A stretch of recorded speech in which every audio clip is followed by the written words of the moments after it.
Hello and welcome to Morning Coffee with Maddog Merv. Today is a beautiful day. The weather has been extremely mild. I'll bring you in on that here in a minute. Let's see what we've got going on the channel today.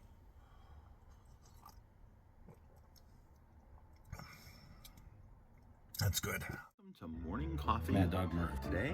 Got our French roast this morning again. I wonder I'm a big fat guy. I mean, holy cow. I always had a schmear. A schmear. So he's probably going for bagels. His friends. Oh my gosh, I can't even believe it. I have no clue. And I got a bunch of chores to do. Oh, who wants to do that? So today's shout out goes to a channel called Monte Mayor. Pronounce it the best I could. Anyway, if you're into history, particularly like World War II history, whatnot, this channel has some really good pieces in it. The naval war stuff is what I've been into lately, and I found this guy's got some really interesting stuff on his channel. So if you get a chance, check it out, Montemayor. Hope you guys found some value in that piece I did on the what's in the box, my 1/350th scale ships. You know, I have all of these different parts boxes, and for my 3/50th scale ships, I have more aftermarket stuff in there than I actually do parts and pieces. But I do have a lot of parts and pieces because I have quite a few 1/350th scale ships now. So anyway, those manufacturers that I was talking about, I really recommend them. There are some great 3D printing out there now, and those companies, I really appreciate them putting out what they have been putting out, because scratch building takes so long, and we'll get into that in my in what we do tomorrow. I'll talk a little more about that. But anyway, I hope you guys got something out of that. I know it was kind of long, and the open, you know, someone else's box and go through their parts and whatnot may not be the most interesting for everybody, but I know there are those who, you know, enjoy that. So anyway, that was Monday. I hope you guys found some value in it. The Black Magic Vega, that's a neat score. It's one of the funny cars that I've wanted in my collection for a long time, but it's always been so darn expensive and very difficult to find. And this one just fell into my lap with this deal that I got from my friend Doug. It needs a little bit, the decals need a little bit, but if I want to do Black Magic, there's plenty of aftermarket.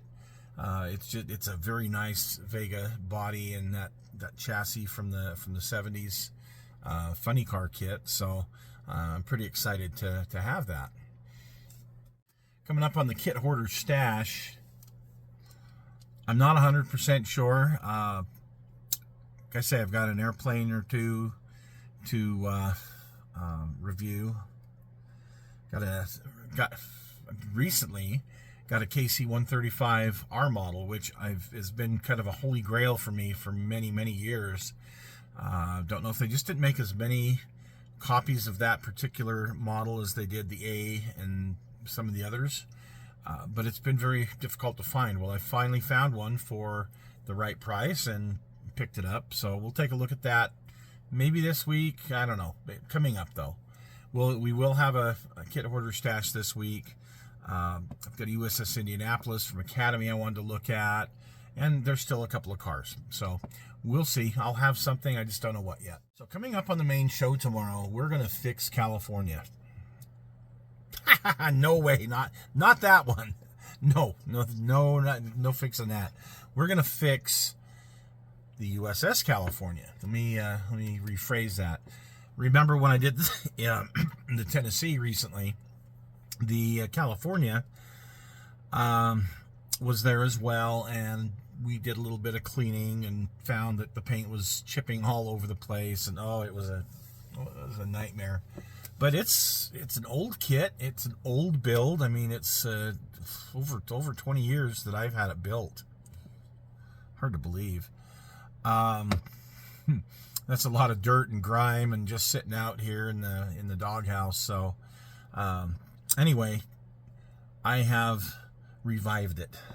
So we're going to take a look at what I've done there. It's, of course, not finished. I'm trying to get them to about the 90%, 95% finished stage.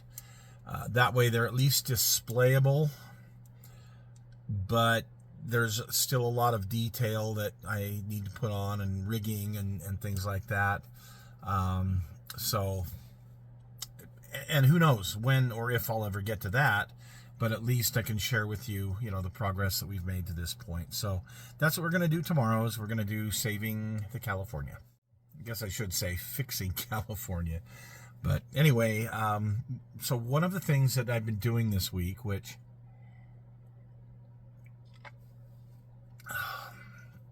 the weather has been just interesting, very interesting for Utah.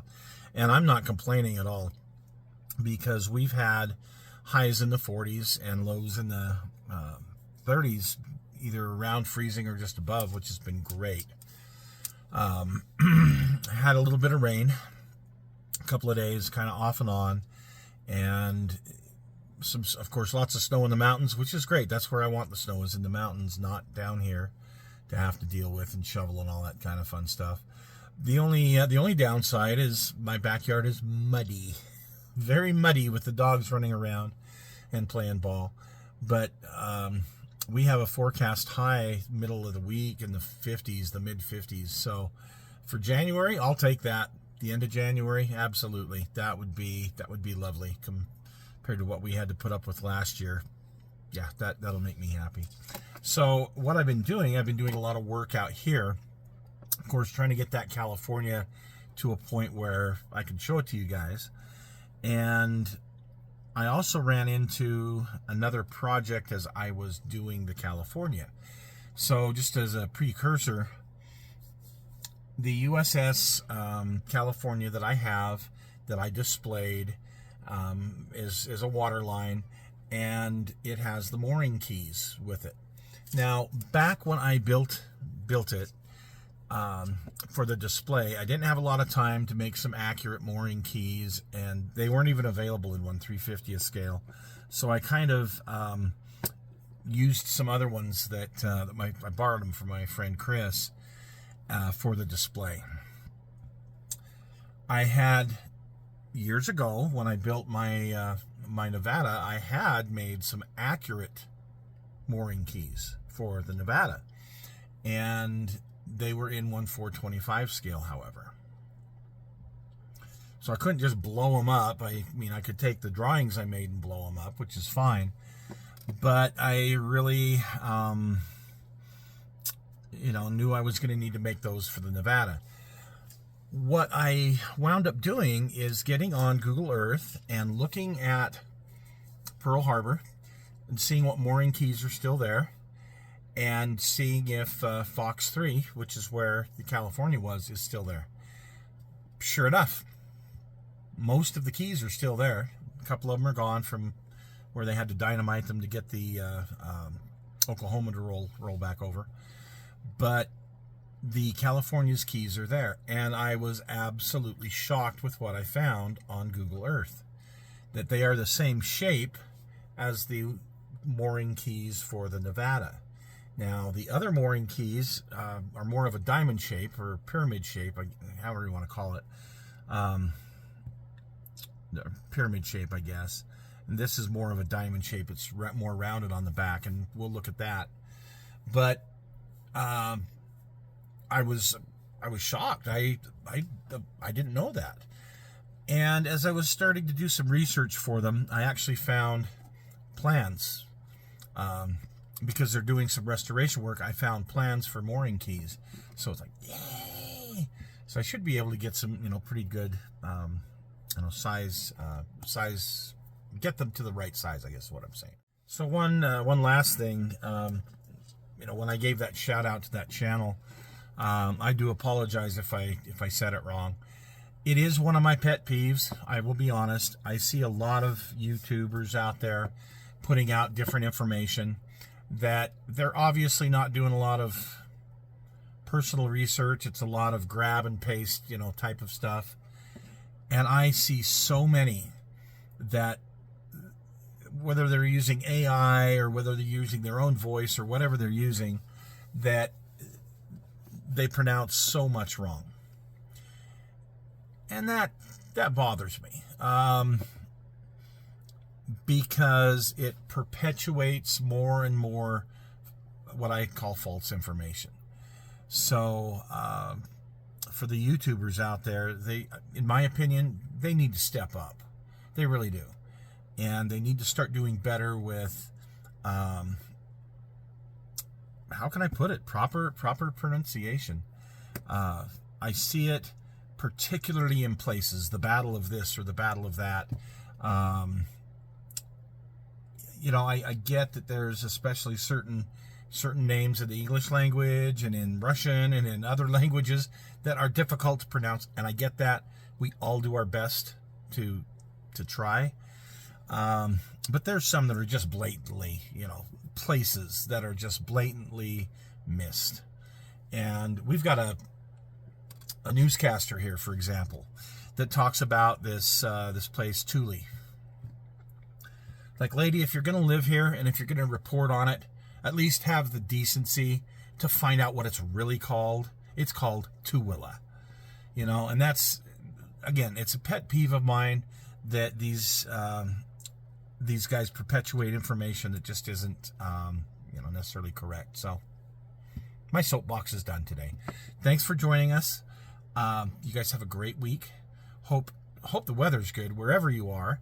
And, one thing I did want to mention to my friend Chris down in Australia, I've been listening this week a lot to Ice House, and it takes me, does it take me back to the 80s and 90s. But every time I listen to it, I think of you, Chris. I'm like, yeah, I wonder how popular that was for you guys that actually live there versus those of us here in America that, Ice House, and some of us really picked it up and loved it. So anyway, I digress. Have a great week. Talk to you tomorrow.